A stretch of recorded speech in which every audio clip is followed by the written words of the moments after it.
Coucou papa, bienvenue à la clinique. Mon mur est un asile psychiatrique à ciel ouvert. Bienvenue à la clinique les enfants. Coucou Valsero, mon général Valsero. C'est depuis Saint-Tropez. Bah écoute, j'attends vivement le concert. J'en prendrai plein les yeux. Continue à nous donner cet immense amour, à nous sublimer. Merci. Tous les matins. Quand je me lève, je regarde mon téléphone, j'attends le 8h. Et quand c'est pas le 8h, papa, j'attends. Continue toujours à nous donner cette bonne dose d'amour. Il fait beau. On est à Saint-Tropez. Voilà. On est à Saint-Tropez. Le général Valsero est présent partout. Love you too. I love you, daddy. Love you too. Bye bye. Love you too. Bienvenue à la clinique. Love you too. Bonjour les enfants, c'est papa. Mon mur est un asile psychiatrique à ciel ouvert et ma salle d'attente est toujours bondée. Ça, c'est le Cameroun. Ça, c'est mon pays.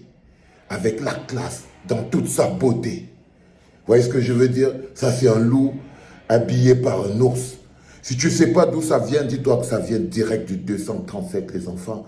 Ou un pays où parfois on peut vous montrer seulement la saleté, la boue, les bagarres, les agressions. Tu as l'impression que les gens de ce pays-là n'ont pas le génie. Mais si tu changes seulement d'angle de vue, tu découvres un angle magnifique, un peuple intuitif, un peuple créatif, un peuple qui peut vendre et créer la beauté. Et c'est ce peuple-là qu'on veut mettre en avant.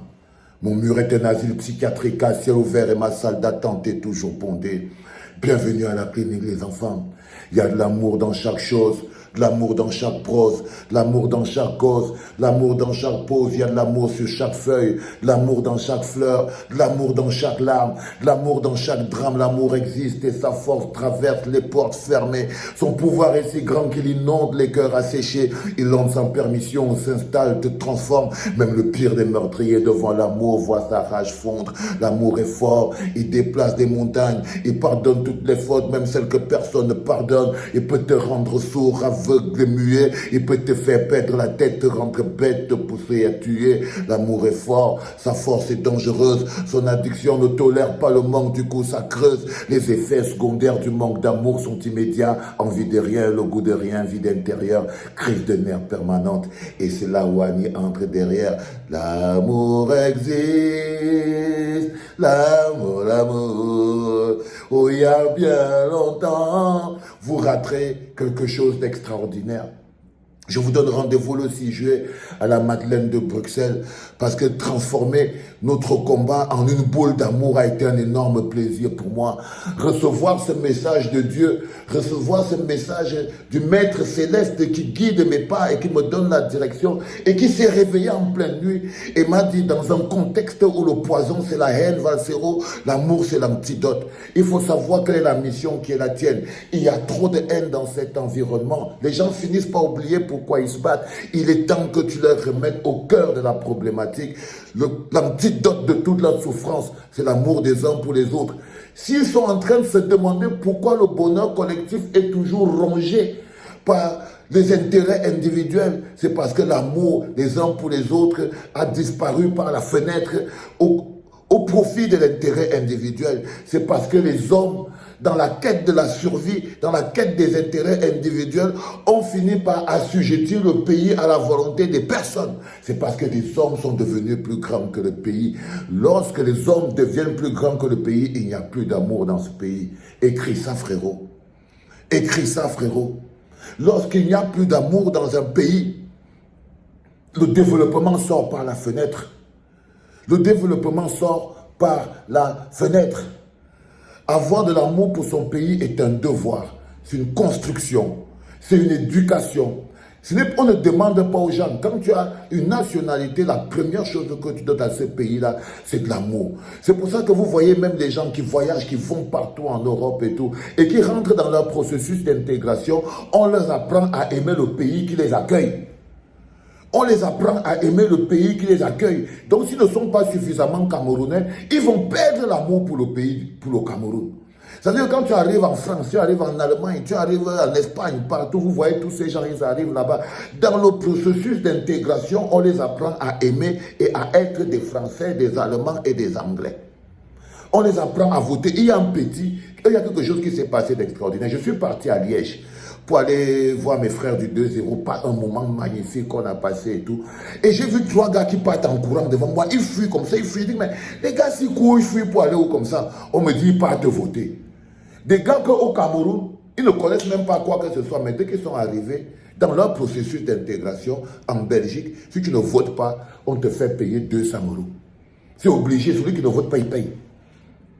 Donc, les gars ont couru tard, ils sont partis. Ils sont devenus, c'est des Belges. On les force. Ils deviennent des Français, des Américains. Du coup, qu'est-ce qui les relie au Cameroun? C'est leur village. C'est-à-dire que le côté pays, le côté national, ils ont déjà donné à un autre pays parce que l'autre pays ne leur a pas demandé leur avis. Non. Les autres pays ne demandent pas pour. Ils vous forcent à avoir de l'amour pour ces pays-là. Ils ne vous demandent pas votre avis. Ils ne vous demandent pas votre avis. Pas du tout. On te met dans le système d'intégration. Tu peux apprendre à chanter à nos enfants de la patrie. Le jour de gloire est arrivé. Tu chantes ça jusqu'à tu es fatigué. On te demande, tu connais tous les pays qui sont autour de la France, tu dois connaître, alors que tu ne connais même pas les pays qui sont autour de ton pays. L'hymne national de ton pays, tu ne pourras même pas chanter. Mais tu voyages, tu pars, tu deviens français. Et comme tout ce qui va te relier à ton village, après, à ton pays après ça, c'est ton village. Donc tu es ici en Europe, tu es français, Mbouda. Ça veut dire que, en termes de pays, d'appartenance à un pays, ton passeport, tout ça, ils ne donnent pas pour rien. Ils savent qu'ils t'ont déjà volé une partie de ton esprit. Tout ce qui te reste de contact avec ton pays, c'est ton village. Du coup, la plupart des gens qui prennent des autres nationalités, beaucoup se retrouvent dans ces pièges-là, où ils deviennent français, Bouddha, ils deviennent allemand, étonne, ils deviennent... Du coup, tu ne peux pas être un allemand étonne, ça veut dire que tu es plus étonne que camerounais. Tu deviens donc un danger pour le Cameroun. Parce que tu ne vois plus que le pays à l'échelle de ton village, à l'échelle de ta tribu. Parce que tu ne vois que le pays à l'échelle de ton village, à l'échelle de ta tribu. On a enlevé la souveraineté. On t'a fait être un sous-citoyen d'un autre pays et on t'a conditionné le cerveau à aimer ce pays. On t'a conditionné à rendre ce que tu dois à ce pays d'une manière ou d'une autre. Du coup, tu ne peux pas servir 2 pays. Parce qu'ils n'ont pas prévu que vous pouviez servir 2 pays. Là-bas au Cameroun, ils ont plombé la double nationalité. Du coup, vous ne pouvez pas servir 2 pays. Vous êtes donc citoyen d'un pays et appartenant à un village dans un autre pays. Ça veut dire que tu es allemand en Allemagne, mais ton village est en Ganefok. Donc tu es Manguissa allemand. Ça donne quoi sur l'échiquier un Manguissa allemand? Non. Ça veut dire qu'il ne voit le Cameroun qu'à l'échelle du Manguissa, mais il est allemand. La politique, là, il ne faut pas que les gens dérangent les gens avec, parce que ça ne le concerne pas, ils votent ailleurs. On lui a volé tous ces mécanismes de citoyenneté. Le prix de l'intégration, c'est que tu laisses en chemin beaucoup de choses qui sont ton propre bagage. Si tu réussis à garder ton village, c'est déjà beaucoup. Le prix de l'intégration est très cher à payer. Le prix de l'intégration est très cher à payer. C'est le déni de ton pays, ça te rattache donc à ton village. Ça devient donc un défaut de fabrication. Un défaut de fabrication. Un boulot anglais est un défaut de fabrication. Un anglais boulot est un défaut de fabrication. Un allemand étonne, un étonne allemand, c'est un défaut de fabrication. Ce n'est pas une réalité, ce n'est pas une entité qui peut développer un pays. Ce n'est pas une entité qui peut développer un pays. Oui. Pourquoi? Parce que chez nous, l'éducation à la citoyenneté, qui doit compenser celle qu'il reçoit de force, a disparu. Le civisme, dans sa tête, il n'a plus que le civisme de son pays d'adoption. Où on dit que si tu ne pars pas voter, comme en Belgique, là, il y avait les élections européennes et tout ça, les bonhommes, ils sont partis en courant pour aller voter. Ils sont partis en courant pour aller voter. Parce que l'amour pour le pays, ça ne se demande pas. L'amour pour le pays, ça ne se demande pas. Rendez-vous déjà dans quelques jours, le 14 juin, à l'espace Julien de Marseille. J'espère que vous êtes déjà tous opérationnels. Et je vous donne rendez-vous par anticipation pour tout ce qui se prépare. Parce que j'ai l'impression qu'à Bruxelles, on va faire quelque chose d'énorme. Rendez-vous à Bruxelles le 6 juillet, à la Madeleine, pour un moment énorme d'amour pour le pays. On va remettre les choses à leur place. C'était papa, les enfants.